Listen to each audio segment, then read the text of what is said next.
Catus Maximus here. This time with a little review of this little cheesy BAFX 3370. This is just one of those no-name Chinese dB meters. This one is a dBA only, even though the screen shows a dBc as well as a hold. I believe the electronics inside support it. Unfortunately, they don't give you the option to switch to dBc or to do a hold, which once again is a little bit annoying.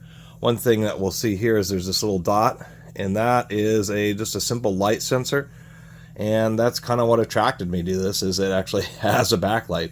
Not a lot of dB meters actually do that, and we can see the highlight down there. It's actually using a little LED rather than using like an indigo system which can fade. Just me talking here, we can actually see that there's quite a bit of noise. I even have a dryer running in the background. And the noise floor is actually pretty high. What's surprising is you can go someplace where you think it's really quiet and there'll still be quite a bit of sound. It's really pretty surprising. dBA, there's two different primary curves, dBA and dBc. And dBc is more of an absolute.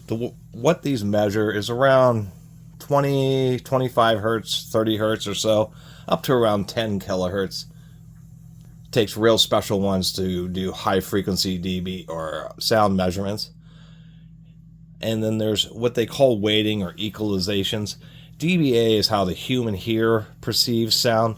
So on this, if we look at a chart from 20 hertz through 10 kilohertz, we'll see that the dBA weighting EQ is kind of a slope like this, kind of goes up and then peaks off right around 8 kilohertz or so. Where dBc is, it goes up and it's kind of flat, and it's for more absolute measurements.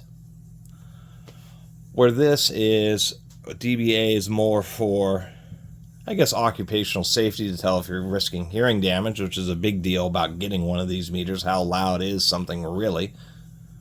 But if you have, something causing noise in the office or something like that, you can usually tell where it's coming from, but these can make it just a little bit easier and let you know exactly, how loud it is. Not a lot else to say about them. A lot of them come with little tripod mounts. They come with these little foamies just to kind of reduce the directionality of it just coming through this tip. I don't know if, no, that doesn't unscrew or anything, and helps prevent particles from getting into the end of the microphone. These little simple ones are pretty popular. It is a 9 volt, which is a little disappointing. Would have liked to have seen this be a couple AA's. You can calibrate it, which is kind of nice. How you calibrate it is you actually have, there's a device that emits sounds at a specific loudness level, and then you adjust this to meet the loudness level of your calibration device. So at least it can be calibrated. They actually recommend doing that once a year. Anyway, little $20 dB meter, and it can be handy because it can help. The big deal about these is when something's really loud and is damaging hearing, but a lot of times things like running carpentry tools, saws, running hammers, air nailers, a lot of those things are actually pretty loud.